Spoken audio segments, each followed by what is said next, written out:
Was there online presence working? Good. We're ready to go whenever you are. We have enough for quorum. Okay, I guess I'll see if my Teams gets on soon enough. We can just get started. Okay. It is 2:32 and we call this January 13th, 2022 meeting of the AMAT Technical Advisory Committee to order. Aaron, would you do the roll call? Yes, Mr. Lyons. Here. Mr. Rudolph for Miss Acton. Here. Miss Heil. Speaking. Mr. Coy is here. Mr. Van Ho. Present. Ms. Kilcoyne.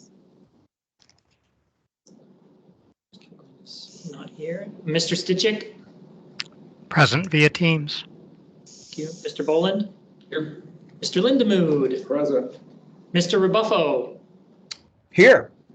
And Mr. Colhays. Okay. We have two absent, but we have quorum. Okay, great. Would you also now, Aaron, do the public involvement announcement? I'd be happy to. All AMATS committees are open to the public and the public is invited to participate. Action items are presented on first by staff or consultant. After that, the committee will discuss the item, after which the public is invited to formally comment. Perfect. Okay, do we have a motion for approving the agenda? So moved. Second. Okay, moved by Mr. Ryan, seconded by Mr. Van Ho. Do we have any changes to it? I don't hear any. Are there any objections to approving the agenda? Okay, hearing no objections, the agenda is approved. Next on the agenda is item 4, approval of the meeting minutes for December 2nd, 2021. Do we have any changes?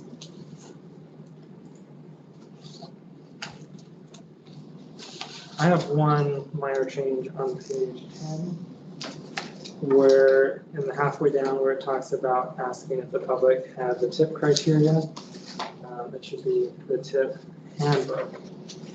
Tip criteria handbook. So pretty minor.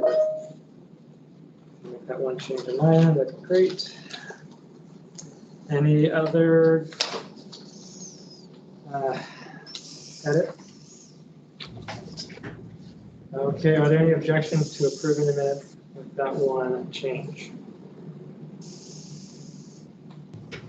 Not hear any objections. The December 2nd, 2021 minutes are approved. Okay, moving on to agenda item 5A, the CAC District 5 appointment. Is this one that, Aaron, you're going to be presenting on? Yes, I will be presenting on this one. Okay. Thank you. Okay, so AMATS has a vacant position on this Citizens Advice or the Community Advisory Committee. I apologize. District 5. So we sent out a notice for 30 days asking for applications. We received 3 applications, which you can find before you on the agenda. Staff sat down and reviewed the 3 applications and are bringing forward our recommendation today. Our recommendation is Mike Rayberg. Mr. Rayberg has worked in the biological sciences most of his career. He's been a wildlife biologist with the Alaska Department of Fish and Game since 2011. And we feel this experience has potential to bring valuable input when evaluating shared space during the transportation decision-making process. Mr. Rayberg would like to help inform transportation planning for the municipality, to discuss and advise on transportation projects that can ease travel across town, serve all of our communities, improve safety for children in neighborhoods like his own, and to learn what goes into planning for transportation in Anchorage. We feel that his resume shows he has enough qualifications to provide great benefit to our CAC. Perfect, thank you, Aaron. Are there any questions or comments from the committee? Mr. Chair, I'll just let the committee know that I had kids at the same school as Mr. Rayberg, so I've known him previously. I think he'd be a great choice. I'm happy to abstain if folks want, but I think he's a good choice. So. Okay, thank you, Greg. It's always good to have some of that interaction and prior experience. Any other questions or comments? And I do have a few that I want to make. As I was looking through the three applicants, my thoughts were Michael Rayberg, definitely capable and accomplished. For the second one, which is Patrick Malone, he provided a job resume, but did not explain his relevant experience or reasons for wanting to be involved. And then for Mark Grover, as I read through it, my thoughts were definitely lots of relevant experience, substantial involvement, valuable insight, willingness to ask hard questions, and make us work harder with better results, was what I thought as I saw Mark Grover. And really everything on his resume looking through, definitely very involved, but there is that, so I'm curious what staff might say for not putting Mark Grover ahead, given what I'm seeing on his application. Well, as we were looking through, we did try and talk between the two because they do both have qualifications. But when you read through Mark Grover's application, it comes off as very aggressive and argumentative in its approach. And we feel that in order to provide an environment where anyone can come and provide comments and not feel that they're in an unsafe space, Mark Grover may not necessarily meet that feeling. And so based on what he submitted, we felt he would not be a good candidate for our group. Got it. So I have had some personal interaction with Mark, and I can see where some of the way he comes across does have some of that feel. Personally, I haven't had that experience with him of that becoming argumentative. So there's this part of me that would really love Mark to be on it, with the recognition that if he could do it without being argumentative, that would be kind of an essential part of that. Okay, those are my thoughts on that. But I appreciate, you mentioning kind of what you were seeing with that. The public, I guess anything else from the committee? Any questions, comments? Anyone online? Do we have anybody online that wants to comment now from the public?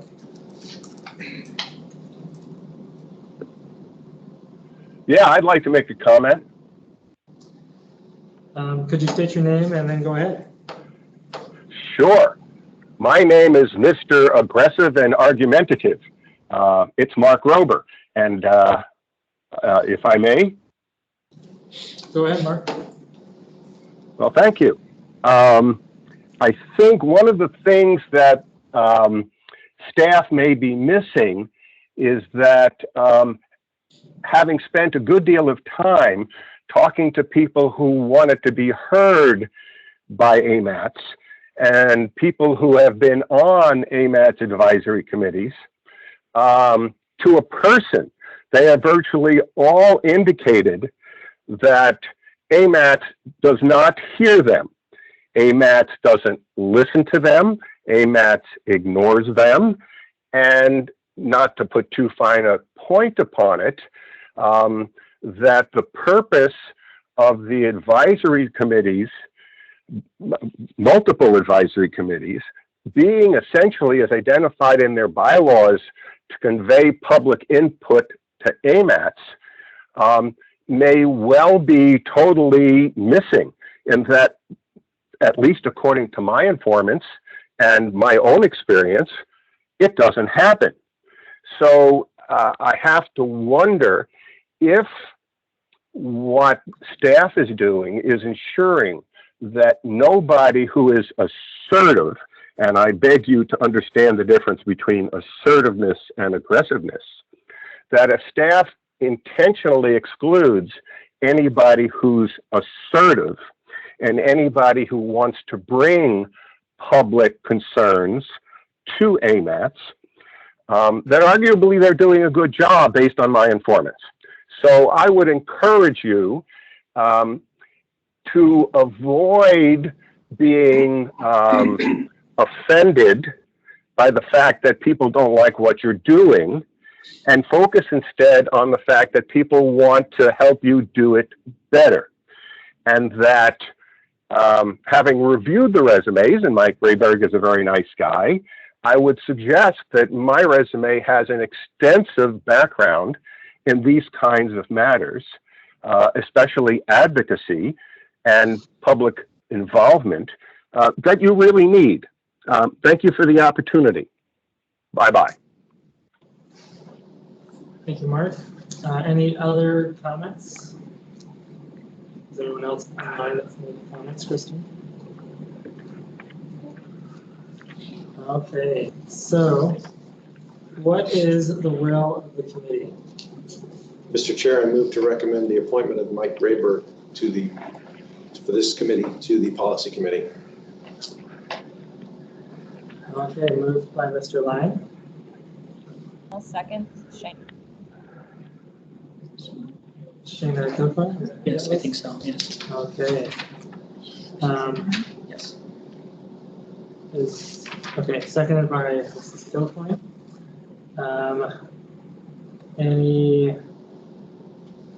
Are there any objections to approving the motion?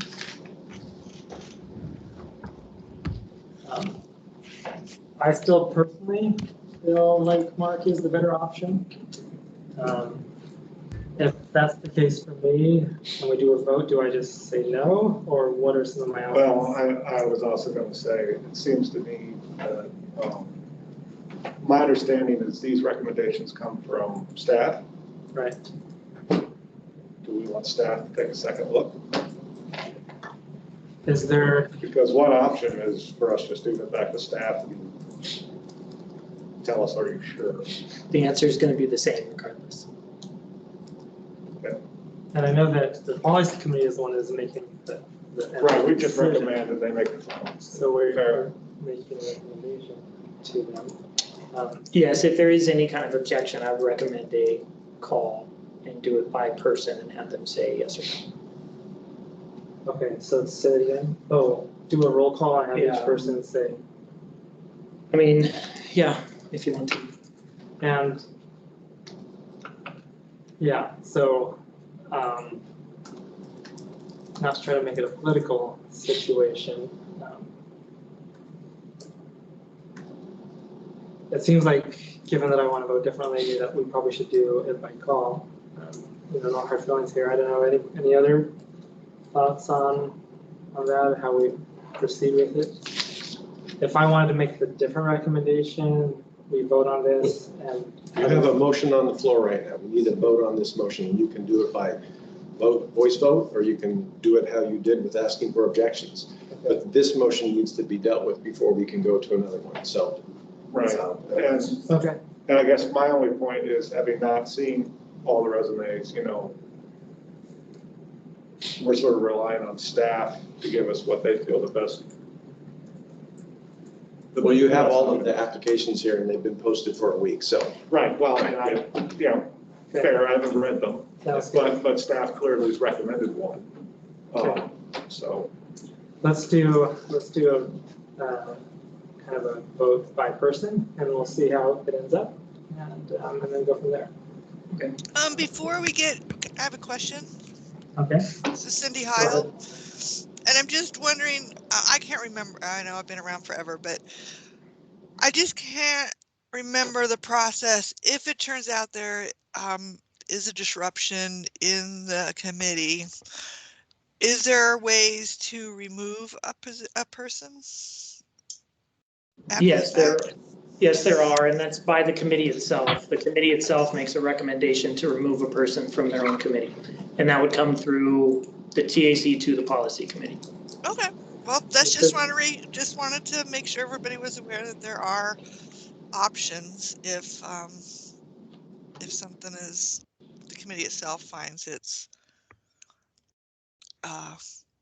having difficulties in doing their role.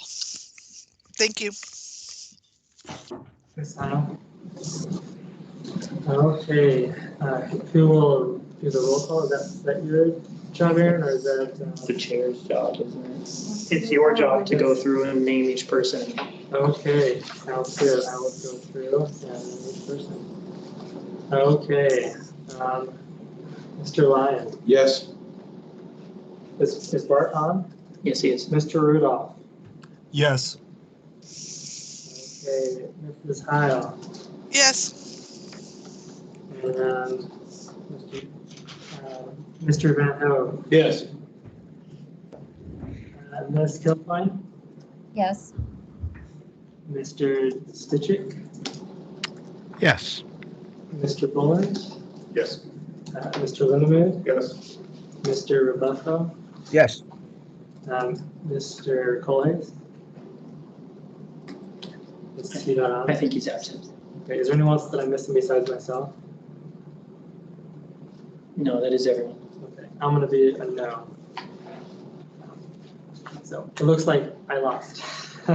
So I didn't quite get the numbers on that, but it looks like we are advancing the recommendation. 9 yes, 1 no, and 1 absent. Okay, sounds good. So the motion then passes that the TAC committee is recommending Michael Rayburn to the policy committee for appointment to the community advisory committee.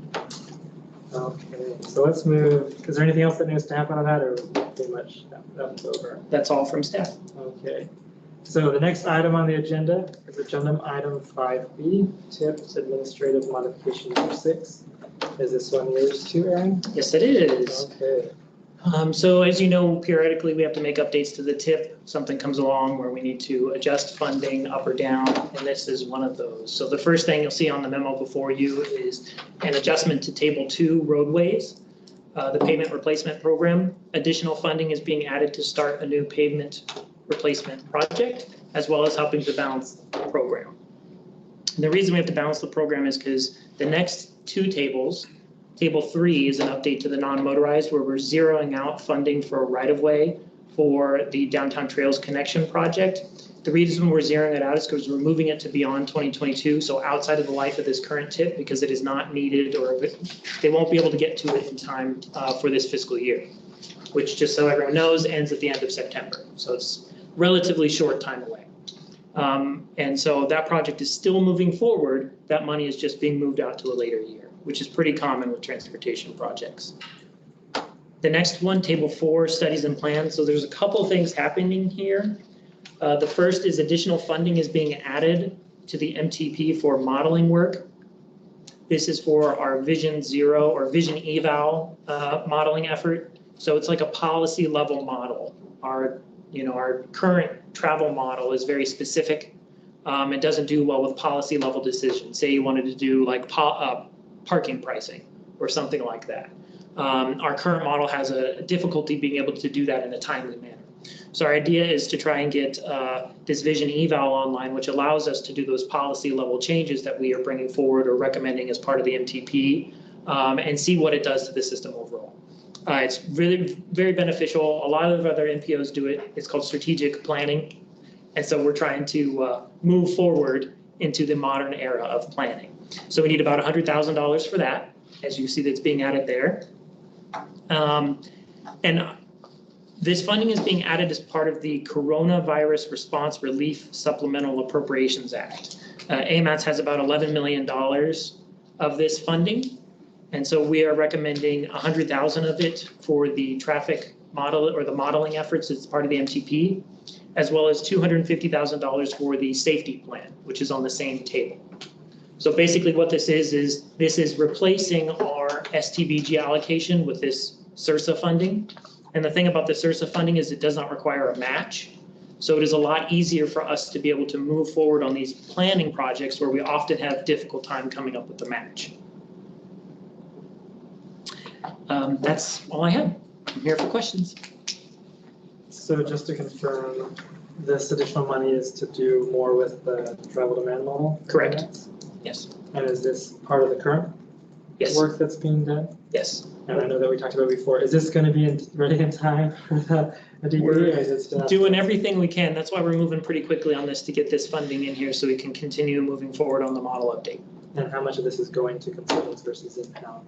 All of it would be consultant work. Okay. So in-house is funded through the UPWP. And do we have a consultant in place? They're still working on the contract at this point. Okay. Did I ask any questions that I shouldn't have asked? I think we're good. I do have one Okay, question. other questions from the committee? Yeah, on the non-motorized, I've seen 2 or 3 different versions of the downtown trail connection, and I'm not sure which one this is. I'm fairly certain this is the one that's the bigger trail connection that's going near the railroad right of way. Is it all the way around there? Yeah. Okay. Yeah, that one. And so you're pushing that out of here. You do realize on there being construction on the bridge that you need to go under next year. My understanding, we just had a meeting about this, is they're still in line with it. This actually came from the project itself, pushing Okay. this information out. So this is all from them asking us to move it out. So as far as I know, James, unless you have something other, we're still in line with meeting those deadlines. All right. They're well aware of them, yes. All right, good. Just, my concern is we're going out, really trying to make sure that we can accommodate whatever we can for you guys. I don't want you to get pushed so far out that we're done and then you show up and it doesn't work. So. Thank you. Okay, any other questions from the committee? Questions, comments? Any committee members on teams that want to comment? Or have questions? Anyone online and public members? Okay, what is the will of the committee? I'll move to approve TIF administrative modification number 6 as presented. Second.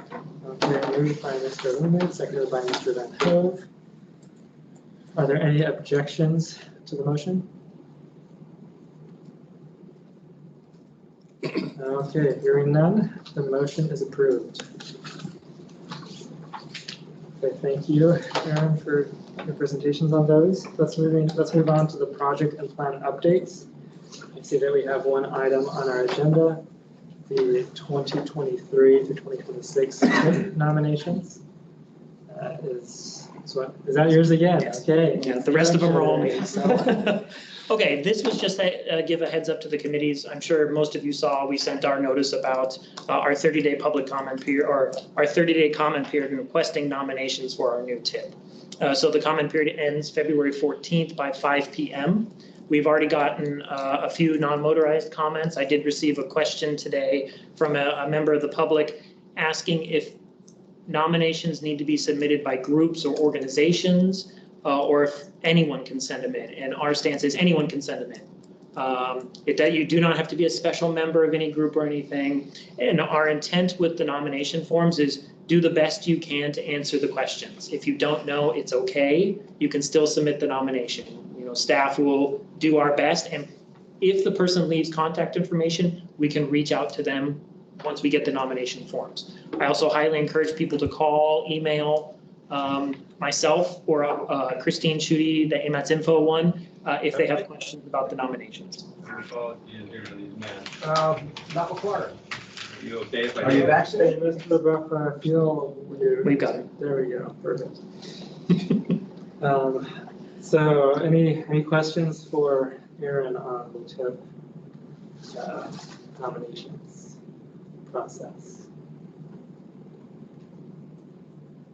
One question I do have, if the public does do a nomination form and fill it out and the project and the way that they've presented it is kind of almost there, but not quite as refined as, say, somebody who's done a lot of these can do, is there, when it gets scored, is there a chance at that point to kind of refine it and like really kind of gather it up as a big project, or how does that work? Yeah, we score them as they're submitted to us, but if we know there's some kind of concern about them, we can look at that as part of the scoring, or after the scoring, we can score it, make note about it, and bring that to the committees and say, we saw this project, it needed a little bit of tweaking, what do you guys think? And kind of make sure that's part of the public process, so it's not us as staff making all the tweaks behind the scenes so no one knows what's going on. So. Right, so you'll bring it as it was submitted, and yes, our committee and the public and the policy committee.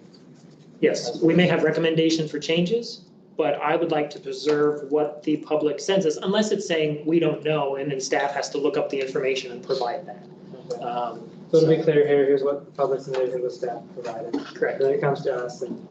Yeah, we'll probably do some kind of sit-down work session with the committees to go over all the scoring and ranking and talk about them and kind of start making the selection of which projects to put in there. Staff will probably come with its own recommendation, and then we'll kind of have discussions as we have in the past. Okay. Sounds good. Very helpful. Thank you. Other questions? Okay, let's move on to the general information updates. Item 7A, advisory committee term limits. This is me as well. Before you all, I don't know if you have a copy to put on the board or not, Christine.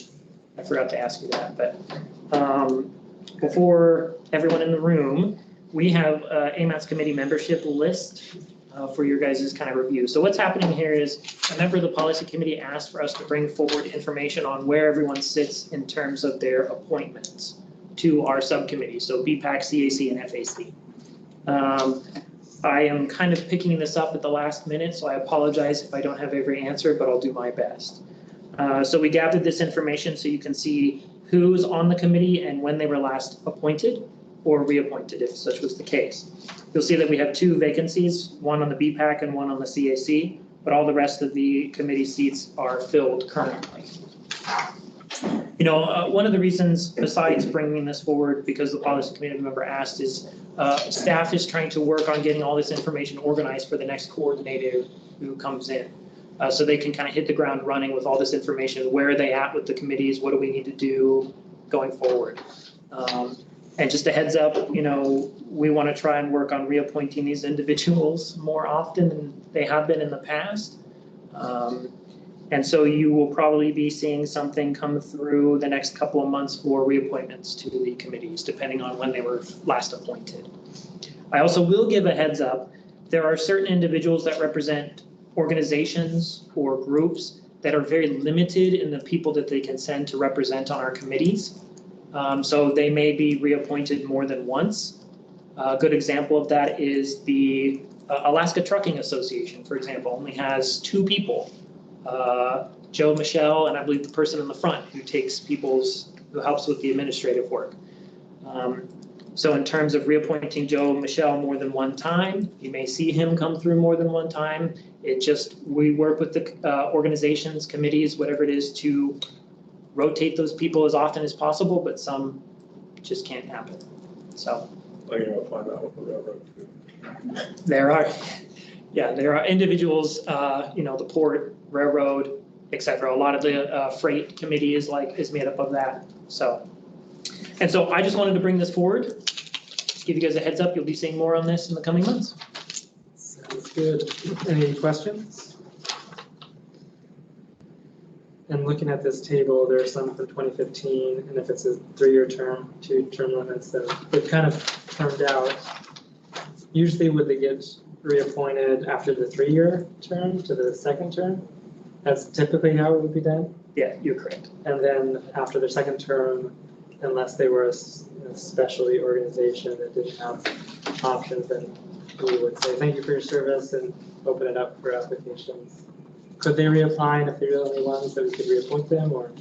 Typically, if they're the only person, so say there's an organization of 1 person and they're only one to be represented, I don't think we've discussed exactly how that would happen, but my recommendation is we just bring them forward for reappointment by the committees with the recognition that this person is the only person that can fill this seat. We should just reappoint them and kind of move on. Sounds good. Okay, thank you, Erin, for all your work on this. I know managing 2 jobs right now is, pretty impressive, so thank you for everything that you're doing. Moving on to item 8, committee comments. Would anyone in the committee like to make some comments about the organization?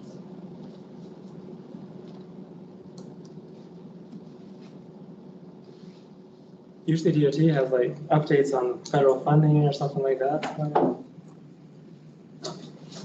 Yeah, most of the folks from headquarters program development are in TRB, Washington, D.C. right now, so probably will be updates forthcoming. Okay, sounds good. Anyone else from the committee? Any other committee comments?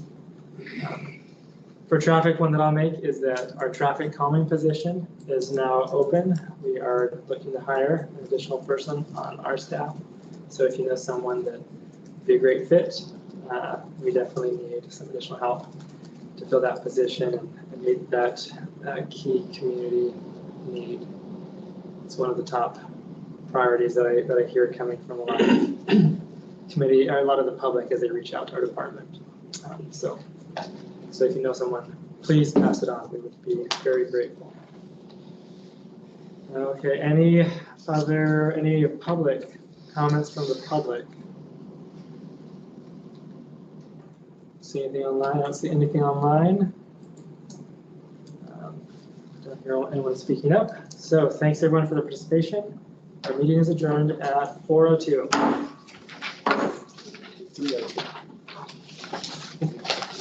We're done at 3:02. What? You said 402. You said